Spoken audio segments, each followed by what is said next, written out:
जी सब ओके कराओ भाई पीछे हो जाओ थोड़ा जादूगर बने हुए हैं पीछे हो जाओ शुरू पाए ना जी ओके रेडी है जी साहब ओके ओके साहब क्या आ रहा सर है जी ओके सर ओके क्यों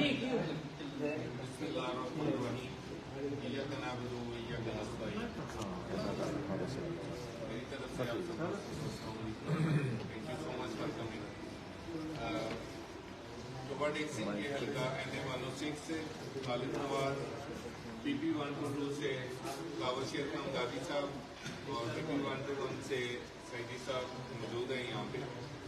जैसा कि आप सारे दोस्त जानते हैं कि पिछले 8 फरवरी से ऑनवर्ड ये एपिसोड चल रही है और सबने देखा कि हम तीनों सीटें जो है वो टोबा टेक्सिंग से क्लीन स्वीप कर चुके थे, लेकिन उसके बाद अचानक से एकदम चेंज आई और पूरे रद्दोबदल के बाद वो तीनों सीटों से हमें हरा दिया गया। उसके केसेस तो ऑलरेडी चल रहे हैं, लेकिन यहाँ पे अपने टोबा में हल्का में प्रेस कॉन्फ्रेंस करके कुछ चीज़ों को ओपन करना चाह रही है क्योंकि आम पब्लिक को पता चले कि असल में टोबा शहर में हुआ क्या है।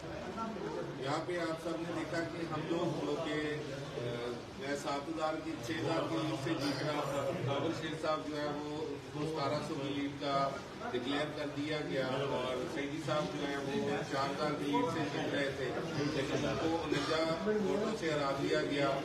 काबुल शेख साहब की लीड जो 1700 की है उसको खत्म करके उनको 250 से हरा दिया गया। मेरी जो 6,000 की लीड थी उसको खत्म करके मुझे 600 वोटों से हरा दिया गया। उसके लिए कुछ प्रूफ मैं आज आपके सामने रखना चाह रहा हूँ। उसके बहुत ज़्यादा प्रूफ हमारे पास आ चुके हैं और मुख्तलिफ टाइम पे जहाँ जब ज़रूरत पड़ेगी हम उनको प्रोवाइड करेंगे। हर किस्म के हैं और इस लेवल के हैं कि यहाँ पे लोगों की जो आंखें हैं वो खुल जाएंगी।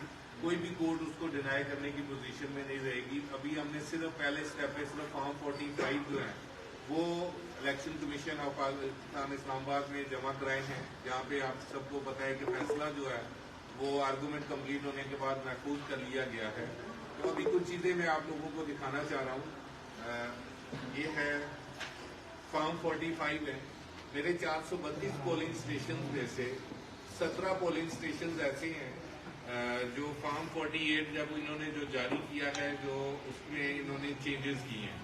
तो ये फॉर्म 45 और ये 3 पोलिंग स्टेशन ये सारे के सारे वो हैं जो टोबा टेक्सिंग में सारे लोग उन गाँव में मौजूद हैं और देहाती कल्चर है। कोई भी अपने गांव के वोट जो है वो अभी तो बिल्कुल ही फ्रेश है, भूलता भी नहीं है कि किसने कितने वोट लिए। हर एक को पता है कि नून लीग ने कितने वोट लिए, पाकिस्तान तहरीक इंसाफ के मैंने कितने वोट लिए या बाकी कैंडिडेट्स ने कितने लिए। इसी तरह ये उनके जो फॉर्म 45 हैं उनके ऊपर उनके जो प्रिजाइडिंग ऑफिसर है, असिस्टेंट प्रिजाइडिंग ऑफिसर है, दूसरा अमला है, हमारे पोलिंग एजेंट्स हैं, उनके नाम, signature, ID card, thumb impression वो भी मौजूद है।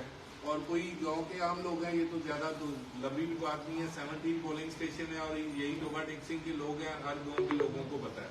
हमने उसकी एक कंपेरिजन शीट तैयार की है।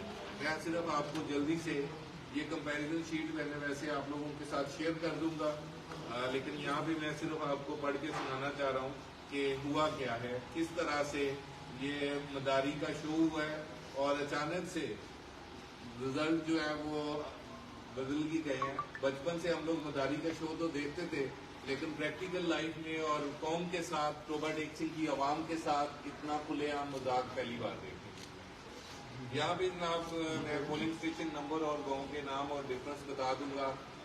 ये सारे लोग सुन भी रहे हैं, उस मुतल्लिका पोलिंग स्टेशन के लोग भी सुन रहे हैं।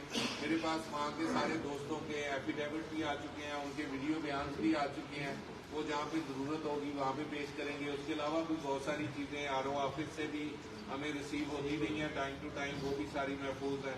उसके अलावा भी बहुत सारी चीज़ें हैं जो मैं आज डिस्क्लोज नहीं करूँगा, लेकिन आज मैंने सिर्फ ये पोलिंग स्टेशन डिस्क्लोज किया।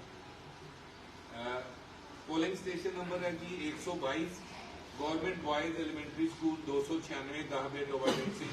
हमारे जनाब नून लीग के जो कैंडिडेट हैं उनका गांव है। तो यहाँ पे मेरे वार्ड थे 352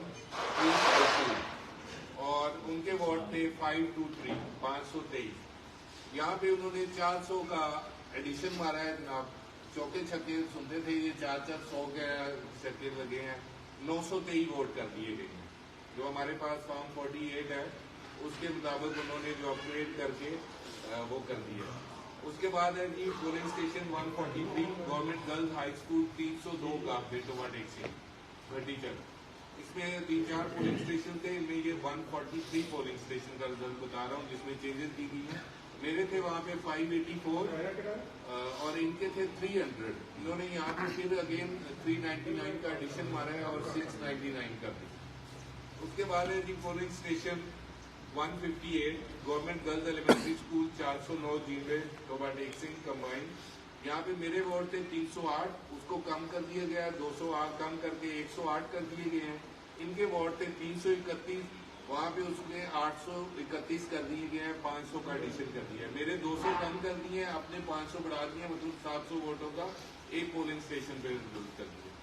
इसके बाद है जी 185 government girls high school number 1 394 जेबी। ये हमारे जाजा जिसको बोलते हैं जो इशफाक साहब का गांव है। तो यहाँ पे मेरे वोट जो है वो 357 है, वो 357 ही रहने दिए गए हैं। लेकिन इनके वोट थे 314 314, उसको 240 उसने एडिशन करके 554 कर दिए गए। इसके बाद जनाब पोलिंग स्टेशन है 197 गवर्नमेंट बॉयज प्राइमरी स्कूल 326 326 जीबे गाफे। इसमें 415 मेरे वोट हैं, इनके 460 हैं, लेकिन इसको 460 से बढ़ा के 910 कर दिए गए हैं, 450 का एडिशन कर दिया। इसी तरह आगे 203 पोलिंग स्टेशन है गवर्नमेंट गर्ल्स एलिमेंट्री स्कूल 322 गाफे फीमेल। यहाँ पे मेरे 260 वोट थे, उसको कम करके 102 कर दिए गए हैं और इनके 303 थे, उसमें 500 का एडिशन करके 803 कर दिए गए। फिर 212 पोलिंग स्टेशन है जी गवर्नमेंट गर्ल्स हाई स्कूल 334 गाबे फीमेल का। यहाँ पे मेरे 231 मेहरबानी करके 231 ही रहने दिए गए हैं, लेकिन इनके 363 में 863 कर दिए गए हैं, 500 का यहाँ पे भी एडिशन कर दिया। फिर 216 पोलिंग स्टेशन है जी गवर्नमेंट मॉडल प्राइमरी स्कूल 332 गाफे। यहाँ पे मेरे 123 हैं, इनके 224 हैं, उसको 400 और उसमें ऐड करके तो 624 कर दिया गया। ये आप याद रखें कि ये वो पोलिंग स्टेशन है जहाँ पे कुछ खास लोग इनके अपने थे और बहुत स्पेशल करके चूज किए गए हैं, जहाँ पे ऑलरेडी भी इनकी थोड़ी बेहतर ही पोजीशन थी, लेकिन उसमें इन्होंने 4 गुना 6 गुना 8 गुना बढ़ाई हुई। तो ये यहाँ पे पहले भी जो है वो हमारे टिपिकल दोस्त हैं, वो काउंट बात करते होते हैं कि उन्हें वटा बड़ा पाया गया। ऑलरेडी वटा पा के भी इन्हों की गल जी इन्होंने समझ के नहीं आई। तो उस तो बाद फिर लोग खोले गए हैं जनाब, इतने पहुंचने तो बाद R O office R O साहब की खास मेहरबानी के नाल और ये सारे मामला जोड़े ने इतने तब्दील किए। प्री पोल दाखिली और पोलिंग डे वाली दाखिली के बाद जो है ना तब भी गुजारा नहीं हुआ, तब भी हार गए हैं, तो उसके बाद इन्होंने ये सारा कुछ किया। इसी तरह से हमारे पोलिंग स्टेशन नंबर है जी 252 252 गवर्नमेंट गर्ल्स प्राइमरी स्कूल चोरा बोजिया। यहाँ पे मेरे थे 296 वोट। सर 252 लसूड़ी है, चोरा बोजिया नहीं है। 252 पोलिंग स्टेशन का नंबर है, गांव का नाम चोरा बोजिया। हाँ, पोलिंग स्टेशन के नंबर और उसमें कंफ्यूज नहीं होना। अच्छा, ये 252 पोलिंग स्टेशन पे चोरा बोजिया में जनाब 296 वोट थे मेरे, उसको इन्होंने रिड्यूस कर दिया 226 वोट कम करके 70 वोट रहने दिए हैं। अपने इनके 180 थे, उसमें 500 का एडिशन दिया है और 699 कर दिया। इसके बाद जनाब पोलिंग स्टेशन है 268 गवर्नमेंट मॉडल प्राइमरी स्कूल 186 गांवे। यहाँ पे मेरे वोट थे 381, 50 कम करके 331 कर दिए गए हैं। इनके वोट थे 238, उसमें 100 का एडिशन करके 338 कर दिया। इसी तरह 333 पोलिंग स्टेशन है गवर्नमेंट बॉयज प्राइमरी स्कूल 152 गांवे। यहाँ पे मेरे 229 थे, उसको 140 कम कर दिए हैं, 89 रहने दिए हैं और इनके 249 थे, मेहरबानी करके यहाँ पे इन्होंने छेड़छाड़ की, मेरे सिर्फ कम थे। अच्छा, इसके बाद पोलिंग स्टेशन है जी 346 गवर्नमेंट गर्ल्स एलिमेंट्री स्कूल 255 गांवे टोबा टेक्सी। यहाँ पे मेरे वोट थे 546, उसको 546 रहने दिया गया। इनके वोट थे 527, उसमें एडिशन किया गया 200 का 727 कर दिए गए। पोलिंग स्टेशन है जी 351 गवर्नमेंट गर्ल्स हाई स्कूल 256 कहाँ पे टोबा टेक्सिंग। यहाँ पे मेरा कमाल किया वैसे यहाँ पे मेरे वोट थे 301। कमाल मेहरबानी करके मुझे एक वोट दे दिया 300 का 300 उड़ा। मेरे मतलब वहां पे सिर्फ पोलिंग एजेंट नहीं मुझे शायद वोट दिया इनके हिसाब से, और अपने इनके 246 थे वहां पे इन्होंने फिर मेहरबानी किया कि मेरे ही 300 उड़ा दिया तो अपना तो कुछ नहीं किया। गवर्नमेंट गर्ल्स एलिमेंट्री स्कूल 517 का पे पोलिंग स्टेशन नंबर 415 517 का पे गवर्नमेंट गर्ल्स एलिमेंट्री स्कूल। मेरे 324 वोट हैं, उनको 324 ही रहने दिया गया है। इनके 405 वोट हैं, उसमें 300 का एडिशन करके तो 705 कर दिए। आखिरी पोलिंग स्टेशन है जी 430 government girls high school 342 Toba टेक्सिंग। यहाँ पे 54 मेरे यहाँ रहने दिए गए हैं मेहरबानी करके, अपने इनके 210 थे उसमें 100 का एडिशन किया। ओवरऑल इन्होंने जो चेंजेस किए हैं यहाँ पे मेरे 1224 वोट कम किए गए हैं, अपने इन्होंने 5242 यानी 5242 वोट में इजाफा किया है। अब ये है सिर्फ हमारे दोनों का, इसके अलावा बाकी जो अदर कैंडिडेट्स हैं और टोटल वोट है उसमें भी कमी बेशी की गई है, वो भी अलहदा से नंबर किए गए। अब मजे की बात ये बताता हूँ आपको 2-3 पोलिंग स्टेशन की। कि जैसे पहला पोलिंग स्टेशन है जी हमारा, जैसे मैंने अनाउंस किया है, मजे की बात कि ओवरऑल आप लोगों को पता है कि इनका जो पहला इन्होंने 47 जारी किया वो 2,98,000 वाला जो इन्होंने पहला इशू किया उसके मुताबिक 53% है हमारे मतलब जो टर्न 53%। दूसरा इन्होंने जो इशू किया है 3,13,000 वाला, उसमें भी बड़ा कमाल किया है वैसे कि एक में 2,98,000 टोटल वोट हैं और जो कैंडिडेट्स के वोट हैं वो 3,06,000 हैं। दूसरा जो है वो 3,13,000 टोटल वोट है, लेकिन कैंडिडेट के उसमें ही नहीं है, उसमें कोई फर्क नहीं आया, वो 15,000 वोटों का पत्नी किधर डाल दिया है। इसी तरह फिर तीसरे उनके वोट 47 है, वो 3,06,000 का है। और मजे की बात यह है कि वहां पे 53-54% हमारा टर्न आउट है, लेकिन ये जो मैंने पोलिंग स्टेशन आपको बता रहा हूँ यहाँ पे माशाल्लाह 90% पोलिंग वो बन गया टर्न आउट। तो वहां पे मुर्दे भी आके वोट डाल जैसे ये पहला पोलिंग स्टेशन जो इनका अपने गांव का है, वहां पे टोटल वोट जो कास्ट हुआ है जिसमें जाया भी हुए सारे टोटल कैलकुलेशन करके वो 1,007 वोट। यहाँ पे 1407 करके यहाँ पे टोटल जो है वो 1,697 वोट है, उसमें से 1407 कास्ट हुए। इसी तरह जो दूसरा पोलिंग स्टेशन मैंने काउंट किया है उसमें टोटल वोट्स जो जाया हुए जो दूसरे अदर कैंडिडेट्स को पड़े उन सारों के बाद भी 992 टोटल वोट है, लेकिन यहाँ पे इन्होंने चौका एडिशन किया हुआ था तो यहाँ पे भी टोटल वोट जो है नंबर 1658 में से 1391 कास्ट हो गए। तो ये परसेंटेज जो है 80-90% प्लस में चली गई है। तो ये बाकी के इस हिसाब से तो वैसे हमारे टोबा को इस दफा बहुत ज्यादा मुबारकबाद देनी चाहिए कि ये तो पूरे पाकिस्तान के तमाम हिस्ट्री का जब से बना है ये सबसे ज्यादा वोटर कास्ट जो है ना वो हमारे टोबा टेक्सिंग के हिस्से में आया है।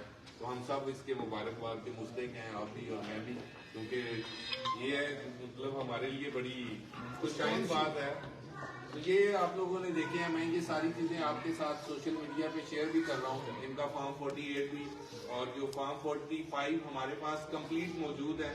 432 पोलिंग स्टेशन के 432 है, बल्कि ज्यादा भी हैं, हमने दूसरे दोस्तों से भी ले लिए हुए। तो इन सारों के बाद हमने इनके सारे वीडियो बयान एफिडेविट्स ये सारी चीजें भी रिकॉर्ड कर ली हैं। जिस किसी भी दोस्त को चाहिए हो, मेरे पास 432 के 45 मौजूद है, मैं सारे देने को तैयार हूँ। उसका कंपैरिजन भी मौजूद है। ये तो सिर्फ मैंने 17 का इसलिए कि इसमें बहुत खास रद्दोबदल था तो इस वजह से ये सारे दोस्तों के सामने रखा है, क्योंकि 432 का करता तो वो बहुत लंबा हो जाता था। अभी मुख्तसर सी बात यह है कि मेरा पैगाम है जनाब आरो साहब को भी और चौधरी साहब को भी कि अगर इन कंपैरिजन पे या ये जितने भी पोलिंग स्टेशन मैंने नाम लेके बोल दिए हैं, बता दिए हैं, वहाँ के कोई भी बंदा आके बता दे कि जो मैंने फिगर बताया है उसके अलावा रिजल्ट था तो भी मैं जिम्मेदारी लेने को तैयार हूँ। अगर ये कहते हैं तो मैं खुद होस्ट भी बनूंगा, मैं उसके खर्चा भी उठाऊंगा, सबको खाना भी खिलाऊंगा। मैं इन 17 के 17 गाँव को टोबा स्टेडियम में बुलाने को तैयार हूँ। मैं कुरान पे हाथ रख के ये कहूंगा कि हमारी तरफ से किसी किस्म का एक वोट का भी कोई रद्द-बदल नहीं है, और ये भी उठा दें अगर ये इनमें हिम्मत है तो। ये अब मेरे लिए, मैं इस जात के लिए हलफन जो है वो अच्छा ये बताइएगा, एक मिनट, ये मजाक में पड़ गई। 2 क्वेश्चन है मेरे। एक तो ये बताइएगा कि जो आपने फॉर्म 45 का भी जिक्र किया 17 पोलिंग गांव का, क्या ये आपके पास हैं या दीगर जो उम्मीदवार हैं जिस तरह TLP है, जमात इस्लामी और दीगर जो कैंडिडेट थे उनके पास जो फॉर्म 45 है उसके मुताबिक भी यही कैलकुलेशन है जो आप, एक मिनट सर क्वेश्चन मुकम्मल होने दें, ये मुकम्मल ये इसी तरह है। दूसरा सवाल है कि जो आप इतना बड़ा चैलेंज कर रहे हैं, क्या आप इस पे पूरा पहरा देंगे, आप इसकी जिम्मेदारी उठाएंगे? नजीर साहब, जिंदगी में कभी कोई बात ऐसी नहीं की जिसका पैरा न दिया। ये क्वेश्चन है जी, मैं नहीं क्वेश्चन है तो इसमें बिल्कुल मैं तैयार हूँ। और फॉर्म 45 जो है वो ना सिर्फ हमने अपने इकट्ठे किए हैं, हमने TLP दूसरी जमातों आजाद कैंडिडेट उनसे भी इकट्ठे किए हैं, और इनपे ये खाली वैसे नहीं है। ये आप देख रहे हैं, ये कॉपी है, आपको नजर नहीं आ रहा होगा, ये लगे हुए हैं अंगूठे। ठीक है, इसको वेरीफाई करना कोई मुश्किल काम नहीं। मैं भी एक रिपोर्टर हूँ, जितना आपके पास रिकॉर्ड होगा हो सकता है मेरा इससे भी ज्यादा हो। तो ये सारी चीजें मौजूद हैं, और मैं इसके लिए जो बात कर रहा हूँ उसके लिए मैं तीन छोटे मेरे सवाल हैं। एक तो पहले ये बताइएगा जो इलेक्शन कमीशन में फैसला महसूस हुआ उस पर क्या बहस हुई है, नंबर 1। नंबर 2, एक आइन है जिस तरह इलेक्शन कमीशन करता है उसी उन्हीं का आइन है कि इलेक्शन होने के बाद 18 दिन के अंदर अंदर फॉर्म 45 को अपनी वेबसाइट पे अपलोड करने का पाबंद है। ये आइन कहता है, मैं नहीं कह रहा। 18 दिन गुजर के कितने हो चुके हैं अभी तक फॉर्म 45 किसी का भी अपलोड। नंबर 3, अगर आप ये कह रहे हैं कि इस तरह से तब्दीली हुई है इन तमाम चीजों में, तो ये कहाँ पे आप इलेक्शन कमीशन, आप तमाम जमात कह रहे हैं वहां पे कोई इंसाफ नहीं होता वो नजर आ, फिर कौन सा प्लेटफॉर्म अभी तक आप इसके अलावा इस्तेमाल करने जा रहे हैं जहाँ पे आपको इंसाफ मिल सके? अच्छा, पहली बात तो ये है कि आपने जो बात की है कि 18 दिन के अंदर अंदर होना चाहिए। इसी तरह से पहले तो सबसे पहले इसमें आ जाते हैं कि जो इलेक्शन रूल कहते हैं कि जिस दिन इलेक्शन हो उस दिन रात 2 बजे से पहले पहले रिजल्ट अनाउंस हो जाना चाहिए। वो आपको पता है कि नहीं हुआ। नंबर 2, इलेक्शन रूल कहते हैं कि कंसोलिडेशन जो है वो कैंडिडेट की मौजूदगी में होनी चाहिए। हमें तो आप सबको पता है, आप यहाँ पे सारे गवाह हैं कि RO ऑफिस से हमें तो बदरिया फोर्स, पुलिस, DPO साहब खुद मौजूद है, हमें सारों को बाहर निकाल दिया गया। ये आप सारे इस बात के विटनेस हैं। ये सारी चीजें जो इतनी भी अभी तक हुई है वो इलेक्शन रूल की खिलाफ वर्जी में हुई है।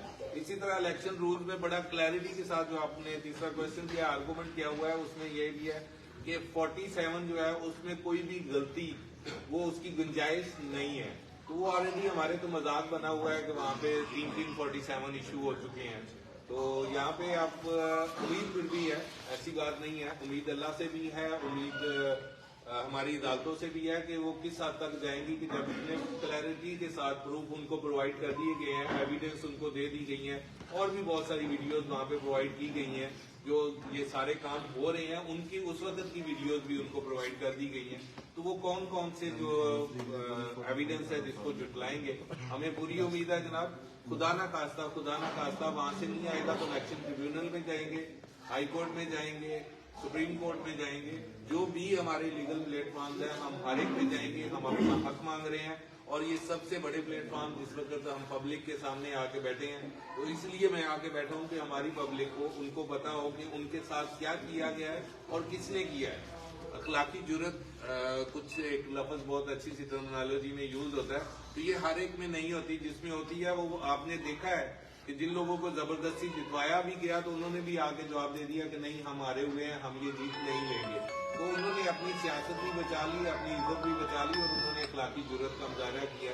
और यहाँ पे ये सारी चीजें हैं, इनको जुटवा दिया गया। अच्छा ख्वाजा नवाज साहब, मेरा सवाल आपसे ये है कि मुझे ज़राए से पता चला है कि आपकी जानिब से आपसे मुराद के आपके वोटर सपोर्टर जो हैं वो प्रीजाइडिंग जो अफसर है, फीमेल या मेल, उनके घरों में जाकर उनसे फार्म 45 साइन करवा के लेने की कोशिश की जा रही है, कोई लालच दे के या डरा धमका कर। इसमें किस हद तक सदाकत है? अच्छा नहीं, आपकी बात आधा जो इन्फॉर्मेशन है वो सच है कि मैंने पूरे पोलिंग स्टेशन जितने भी स्पेशली ये वाले थे जहाँ पे प्रॉब्लम की गई है, जहाँ पे रद्दोबदल किया गया है, और उसके अलावा भी हमने अपनी एविडेंस के लिए हमने दोस्तों से रिक्वेस्ट करके अमले से भी रिसीव किए हैं, हमने दोस्तों से भी किए हैं, हमने जो मुखालिफ कैंडिडेट थे उनसे भी किए हैं, क्योंकि हमने अपनी एविडेंस मुकम्मल किया। उसके बाद ये सारी चीजें हम पे बहुत पहले की ओपन हो चुकी हैं। आज पब्लिक करने का मकसद यह है कि आज हम अपने पूरे जितने भी चीजें जो एविडेंस थी उनको महफूज करने के बाद आज पब्लिक कर रहे हैं। जो प्रिजाइडिंग से या उनसे बाकी जो इलेक्शन के उनके पोलिंग एजेंट्स थे दूसरी पार्टीज के, उनसे वसूल किए हैं, वो हक बनता है। उनसे राब्ते किए गए हैं, उनसे लिए गए हैं, बजाय के जो उन्होंने प्रिजाइडिंग में तैयार किए हुए थे। धमकाने वाली बात, हम धमका सकते हैं तो हमारे हालात और रिजल्ट ये होने थे। इन्होंने भी कोशिश की है कि जो दूसरे पार्टीज के पोलिंग एजेंट्स थे उनसे राब्ते करके उनसे लिए हैं। प्रिजाइडिंग से हमें प्रिजाइडिंग को नजदीक नहीं लगने देते, लेंगे तो ये लेंगे। मुझे ये पता चला था कि जो उनके पास एक्स्ट्रा फॉर्म 45 पड़े हैं जी, हमें जहाँ से मिले हैं वो कंपैरिजन के लिए, इसीलिए तो कंपैरिजन ला के बैठे हैं हम। एक सेकंड, उनका कहने का ये मतलब है कि एक तो हमारे एजेंट ने हमें दिए ना फॉर्म 45, हमने बाकी मतलब उस चीज पर बाकी भी लोग खड़े थे ना, जैसे मैं खड़ा था, मेरा एक पोलिंग एजेंट था, उन्होंने भी लिए टीआरपी, उनसे भी इन्होंने कलेक्ट कर लिया। वैसे आप बड़ी सिंपल सी बात है कि ये बहुत ज्यादा लंबा काम नहीं है। 17 पोलिंग स्टेशन है, हार्डली 2-4-6 घंटे लगेंगे। आप खुद जाके भी ये कंपैरिजन क्लैरिटी कर सकते हैं कि वो आपके गांव के लोग हैं, गांव के लोगों को तो साल वोट याद रहते हैं, अभी तो 10 दिन गुजरे। वैसे अगर आप बेहतर समझते थे कि उसी दिन अगर 45 फार्म आप पब्लिक कर देते, वो तब अच्छा था या फिर यार हमें इतना कैसी बात कर रहे हैं आप? मैं इसमें थोड़ा सा ऐड करूंगा जी, प्लीज एक मिनट। ये अभी जो मेरे भाई ने सवाल किया उसमें यह है, क्या दूसरे जो आपके जो मुखालिफ कैंडिडेट हैं, क्या उनके पास भी फॉर्म 45 हैं? ये तो उनको पता होगा। ये भी जो मेरे भाई ने सवाल किया उसमें मैं ऐड करना चाह रहा हूँ।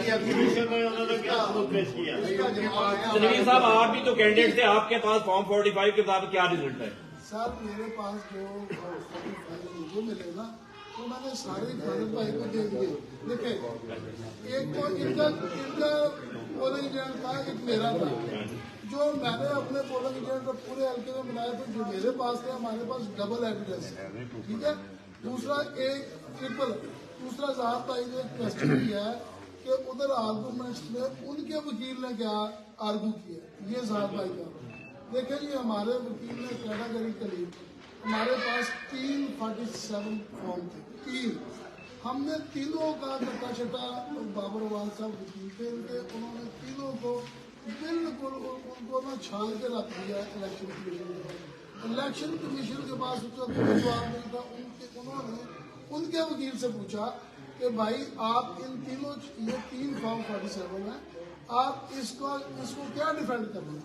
उसके पास कोई डिफेंस नहीं। उसने सिर्फ एक बात की कि जब हमने रिकाउंट की दरखास्त दी तो ये उधर आएगा, बस। सर एक और सवाल है खालिद भाई आपसे, पहले सवाल नज़ीरुर रहमान साहब और तमाम सहाफ़ी बिरादरी को इस चीज़ का इल्म है कि मुझे 47 फॉर्म दिया गया है, मैं जीता हूँ, डिक्लेयर किया गया हूँ, मैं MPA उनके हिसाब से 47 के हिसाब से मुंतखब किया गया हूँ, ठीक है, आवाम के वोटों पे। आपने कहा है कि 47 के ऊपर आपके 45 उनके पास भी हैं, वही जो उनके पास मेरे 45 उन्होंने मान के मेरे साथ क्या किया, मेरे 45 मान के उन्होंने जो ऊपर आपको इस चीज की क्लैरिटी होनी चाहिए। तो मेरा पहला 47 फॉर्म एक ही जारी किया गया है, जिसके ऊपर मुझे MPA विनर डिक्लेयर किया गया। उसके ऊपर थे 2400 रिजेक्टेड वोट्स, जो मनसूख किया गया वोट। जो नया 47 12 तारीख को उनकी मनमर्जी पर रिकाउंटिंग करवा के दरखास्त खुद ही मंजूर की गई, मुझे बुलाया नहीं गया, कंसोलिडेशन के लिए बुलाया गया। जो पोस्टर बैलेट्स खोले गए उसके अंदर मुझे नहीं बुलाया गया। और एक नया 13 तारीख को जो 47 फॉर्म मुझे हरा के ऊपर उन्होंने तादाद की 5072 की, ठीक है, रिजेक्टेड, जो रिजेक्टेड वोट्स की पहले 2400 थे, 5072 किए। अब आप खुद देख लें, जो 2672 वोट मेरे रिजेक्ट करके विनिंग मार्जिन से भी ज्यादा उसके हिसाब से उनको जितवा दिया गया 288 वोटों से। अब आपको उनसे क्या तवक्को है कि जिसके अंदर मैं गया नहीं, कानूनी मेरा हक था कि मुझे वो एक तो अकाउंटिंग का इन्फॉर्म करते, दूसरा कंसोलिडेशन के अंदर मेरा होना जरूरी था। किसी चीज को लीगल तरीके को उन्होंने फॉलो नहीं किया। उन्होंने करके अपनी मन मर्जी से 44 पोलिंग बैग खुद ही खुलवाए, 44 पोलिंग बैग खुलवा के, और उन्होंने उसके अंदर हर के ऊपर मेरे पास 45 फॉर्म है, तो उन्होंने 47 पे मेरा मान के मुझे एमपीए डिक्लेयर किया। जिस दिन मैं 4 दिन एमपीए रहा, 5वें दिन हराया। अब उसके हिसाब से जो 13 तारीख को उन्होंने 47 दिया है, जो मेरे पास 45 है, अब या तो वो बेईमानी करके वो नए प्रिजाइडिंग लाएंगे ना, तो हमारे पास 45 फॉर्म है, थंब इम्प्रेशन है, साइन है, प्रिजाइडिंग के साइन है, उसके हिसाब से मनसूख शुदा वोट हमारे इकट्ठे थे 2400। जो 264 का मैं हवाला दिया था मैंने आप सबको कि उसके ऊपर 12 रिजेक्टेड वोट थे, मनसूख हुए वोट। उसके ऊपर उन्होंने पहले जो पोलिंग बैग की शीलें खुली हुई थी और बैग्स खुले हुए थे, मेरे जो 44 पोलिंग उन्होंने खोले, जो बाकी जो वहाँ के जो कैंडिडेट से आजाद उम्मीदवार वो वहां पर गए, तो उसके ऊपर उनके थे 134, 264 जो गाफ बे का पोलिंग स्टेशन है उसके ऊपर। इसी तरह बाकियों के ऊपर 50, 200 या 10 थे, इस तरह करके रिजेक्ट वोट करके उन्होंने पूरे किए मेरे वोट। जो खालिद नवाज साहब के उन्होंने पूरे किए, उन्होंने वोटों की तादाद 45 फॉर्म के अंदर जो 46 के हिसाब से भी पूरी नहीं है। जो खालिद नवाज साहब के हिसाब से 46 की जो बुक्स हैं, उनके ऊपर जो उन्होंने वोटर्स के हिसाब से बैलेट पेपर्स दिए थे वो भी पूरे नहीं है। उन्होंने तादाद बढ़ा दी। जो चूरा भोजिया का इन्होंने बताया उसके ऊपर मेरे सिर्फ 96 दिए हैं, कहीं कहीं पे 0 दिया। लीड्स तो हमारी ज्यादा है। तब भी मैंने तो करके कहा कि जो 47 पे डिक्लेयर किया गया विनर हम, तो उसको ही मान लें। लेकिन आपको इस चीज का खुद को भी इल्म है, ये बाकी साफी दोस्तों को, भाइयों को भी इसका इल्म है कि इस दिनों के अंदर उन्होंने प्रेशराइज की रखा और पार्टी के साथ वफादारी ना रखने की, तब्दील करने की कोशिश की, मेरे साथ प्रेशराइज किया। लेकिन इमरान खान के साथ खड़े रहे हैं, इमरान खान के साथ डट के खड़े रहे हैं, एमपीएशिप के ऊपर कॉम्प्रोमाइज नहीं किया। ये आने जाने वाली चीज है, इमरान खान के साथ खड़े हैं। और एक बात जिसके ऊपर मैं खालिद नवाज साहब को भी रोक रहा था कि आप उनसे हल्फ ना लें। जो मेरा मुखालिफ कैंडिडेट है अयूब खान, उसके वालिद ने, तो उनको अल्लाह जन्नत में जगह दे, मुराद खान जो उनके वालिद थे, उन्होंने कुरान शरीफ के ऊपर मेरे वालिद सरदार अहमद शेर खान गादी को लिख के दिया था, ऑन रिकॉर्ड है, लिख के दिया था कि मैं आपकी कभी मुखालफत नहीं करूंगा। उसके बाद उन्होंने मुखालफत की, पूरे टोबा टेक्सिन के सामने है। जो उनके जो बाकी लीडर्स जहाँ पे जो बैठे हैं टोबा में, उनको भी इस चीज का इल्म है। भाई मैं उस शख्स से कैसे हलफ ले सकता हूँ? मैं तो हलफ उस बंदे से नहीं ले सकता जिनके कुरान पे पहले मुकरे हूँ। और वो एक बाज़मीर शख्स होता ना, तो वो अयूब खान जिस तरह करके मेरी जीत को चुरा कर, डाका मार कर वो मुबारकी वसूल कर रहा है, वो शर्म से बाहर ना निकलता। जैसे मैं किसी पार्टी की वफादारी तब्दील नहीं की, मैंने एमपीएशिप पे कॉम्प्रोमाइज नहीं किया। ये आने जाने वाली चीज है। इंसान की इज्जत होनी चाहिए, जमीर जिंदा रहना चाहिए। और वो एक मुर्दा जमीर के साथ, मुझे तो ये नहीं पता इस मुआशरे के अंदर जिसको हम कहेंगे कि जिंदा मुआशरा है, उस जिंदा मुआशरे के अंदर वो अगर बाज़मीर हैं तो वो कैसे करके इसके अंदर सांस ले रहे हैं। जो मुर्दा जमीर शख्स, वो मुर्दा ही तस्वर किया जाता है इस मुआशरे के अंदर, जो जिंदा मुआशरे होते हैं। और वो इस बेशर्मी के साथ मैं समझता हूँ कि उनको ये पार्टी को कहना चाहिए था, और खुद इस जीत के जो मेरी चुराई है जीत, इसके ऊपर उनको शर्म आनी चाहिए। क्योंकि वो सिर्फ अपने लिए इसको बाइस शर्म नहीं, उनके लिए, ये उनके वोटर्स के लिए भी ये शर्म का मकाम है। जिसको वो अपना लीडर समझते थे, उसका मुर्दा जमीर है, और वो बेशर्मी के साथ और डिटाई के साथ अपने आप को एमपीए कहता फिर। अच्छा, मेरा आखिरी सवाल, अच्छा इस तरह है कि जिस तरह आपने बताया 9 फरवरी को मैंने खावर साहब आपसे यही क्वेश्चन किया था फॉर्म 45 जारी होने से पहले कि आपको इसलिए फॉर्म 45 जारी नहीं किया जा रहा, 47 कि आप अपनी वफादारी तब्दील करें। मेरा ये सवाल आपके फॉर्म 47 से पहले आपसे किया था, आपके याद होगा, डिस्ट्रिक्ट काउंसिल के बाहर। अच्छा, उसके बाद खालिद नवाज साहब से मेरा ये सवाल है कि आप 1:30 बजे जो दूसरे दिन 9 फरवरी को अपना जश्न मना रहे थे, जो सोशल मीडिया में बहुत वायरल हुआ, वो आपको किसने यकीन दहानी कराई थी कि आप जीत चुके हैं, और क्या आप पे भी यही प्रेशर था कि आप वफादारी तब्दील करें? देखिए जी, ये सारों को ही पता है वहाँ पे जो कुछ हुआ। और मुझे डीपीओ साहब ने, जनाब मैं नाम लेके कह देता हूँ, डीपीओ साहब ने कहा कि आप यहाँ से पब्लिक को पीछे हटाएं। सुबह 9 बजे उन्होंने कहा कि आप पब्लिक को पीछे हटाएं, आप जीत चुके हैं। यहाँ पे वो चाह रहे हैं डिले कर रहे हैं, डिले टैक्टिक्स इस्तेमाल हो रही है।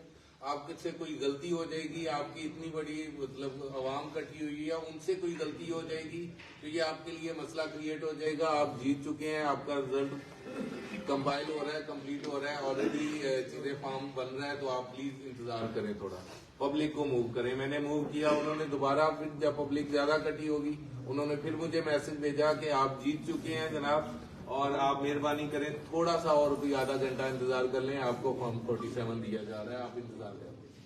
और हम लोगों ने वो टैक्टिक्स यूज की, हमने पब्लिक को कंट्रोल भी किया उसको, क्योंकि पब्लिक में बहुत ज्यादा कंसर्न पाए जा रहे थे। सारे लोग कह रहे थे कि आपको क्यों नहीं अंदर जाने दिया जा रहा, क्योंकि ये इलेक्शन रूल के मुताबिक, जैसे भाई ने सवाल किया, इलेक्शन के वक्त कैंडिडेट का वहाँ पे वजूद होना, इलेक्शन एजेंट का वजूद होना, ये रूल हक है, राइट है, सारा कुछ है, लेकिन हमें हटाया गया।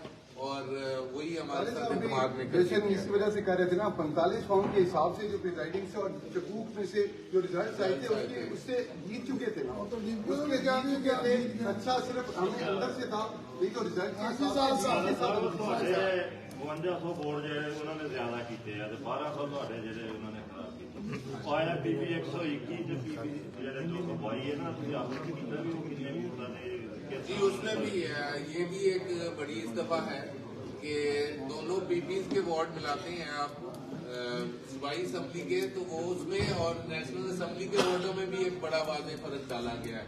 वो पहली बात जो मैंने पहले कही है कि बड़े बड़े मुक्त आए गए थे। और दूसरी आखिरी बात, मैं आप सब दोस्तों के साथ फॉर्म 45 का मुकम्मल रिकॉर्ड 432 पोलिंग स्टेशन का शेयर कर देता हूँ।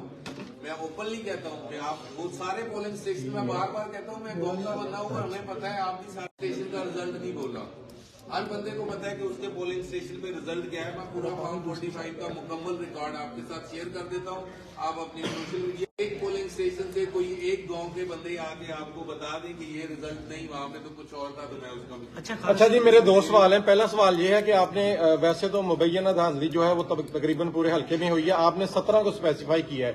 ये 17 पोलिंग स्टेशन के आपके बकौल के आप इनके जो प्रिजाइडिंग ऑफिसर्स हैं उनसे भी मिले हैं, उनके रिकॉर्ड्स भी हैं, तो क्या वो इसको ऑन कर रहे हैं या वो नए बनाने वाले को ऑन कर रहे हैं? उनका क्या स्टेटस है? लोग ऑन भी कर रहे हैं, वो आरओ ऑफिस से लेके आगे तक सारे लोग ऑन कर रहे हैं, लेकिन हर बंदा अपनी अपनी नौकरी बचाने के चक्कर में है। वो प्रूफ भी देते हैं, वीडियोस भी देते हैं, लेकिन हर बंदा कहता है कि हमारा। अच्छा, दूसरा सवाल मेरा ये है कि आज इलेक्शन को हुए तकरीबन 18-19 दिन हो गए हैं। आपको 8 फरवरी की रात को और 9 को वहां से कंसोलिडेशन से आपको वहां से धक्के मार के निकाला गया, डंडों से, और वहां पे हमलावर हुए हैं, आपको थ्रेट किया है, गालियां निकाली हैं। क्या आपने किसी फोरम पे इस एक्ट को जो है वो चैलेंज किया है? क्योंकि ये फौजदारी के जुमरे में आता है कि आपको वहां से धक्के देके निकाला गया। तो सेशन कोर्ट मौजूद है, अगर पुलिस को आपने कोई एप्लीकेशन दी हो, नहीं कार्रवाई हुई, कि आपने सेशन कोर्ट को अप्रोच किया अंदराज मुकदमे के लिए, क्योंकि ये एक जुर्म था, इस पे आपने कोई स्टेप लिया? इसमें कोई शक नहीं है कि इससे बड़ा कोई जुर्म हो ही नहीं सकता। वो एक नॉर्मल जो जुर्म है वो किसी इंडिविजुअल के साथ है, ये तो पूरे शहर के साथ जुर्म है। तो इसके हवाले से हमने ऑलरेडी ये बाकायदा से कोर्ट में भी ये बात उठाई गई है कि डस्का केस को मद्देनजर रखते हुए रेफर किया गया, मेंशन किया गया कि इसके जो करवाने वाले लोग हैं, तो जिन्होंने ये सारा कुछ मैनेज किया है, उनके खिलाफ कानूनी कार्रवाई मुकम्मल की जाए, उनको क्या सजा दी जाए। और उसके अलावा हमारी जो पार्टी है, पार्टी प्लान के मुताबिक हम लोग सारे लोगों के ऊपर बाकायदा फौजदारी के मुकदमे जो है वो कल से शुरू हो रहे हैं। ये सारे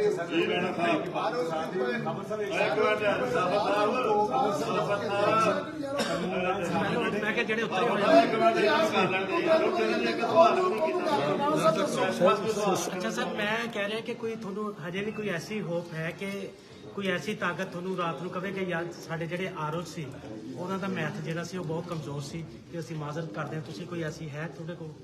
सर वो अगर रिजल्ट हमें जो हमारा हक है वो दे देते हैं तो हम बिल्कुल मान लेंगे ना। वही मंगवाने के लिए तो हम कोर्ट्स में जा रहे हैं, हर प्लेटफॉर्म पे जा रहे हैं। और अगर वो आप कर रहे हैं रात के अंधेरे में, क्या दिन के उजाले में, सुबह की रोशनी में, सुबह काजम के अंधेरे में, जब मर्जी कहें हम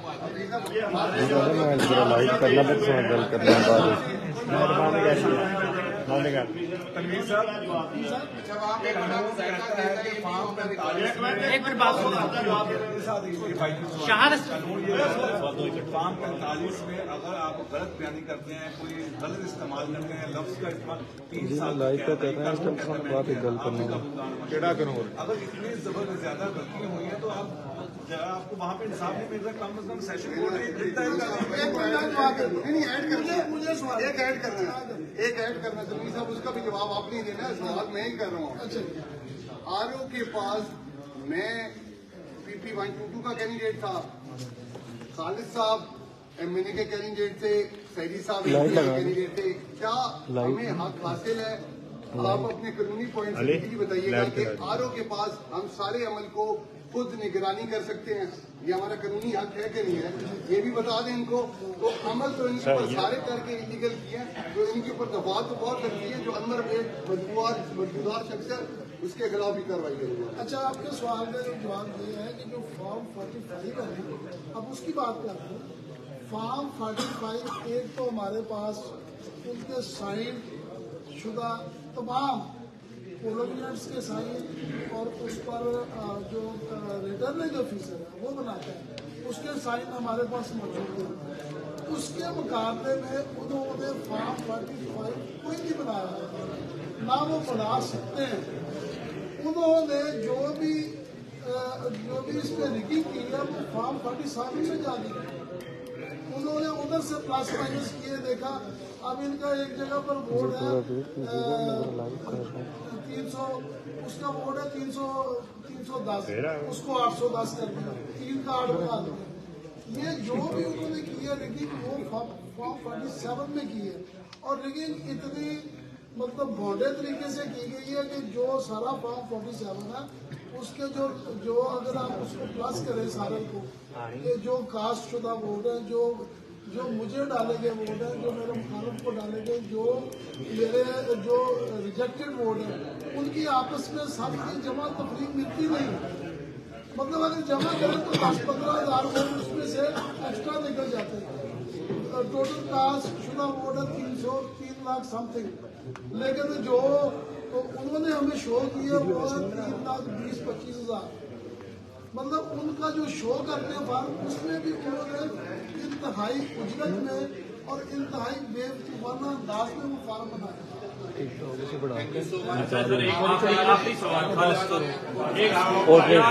कमीशन में या अदालत में जो फैसले हो रहे हैं, क्या आप मुतमिन हैं कि आपको भी इंसाफ मिलेगा? जी अल्लाह इंशाल्लाह उम्मीद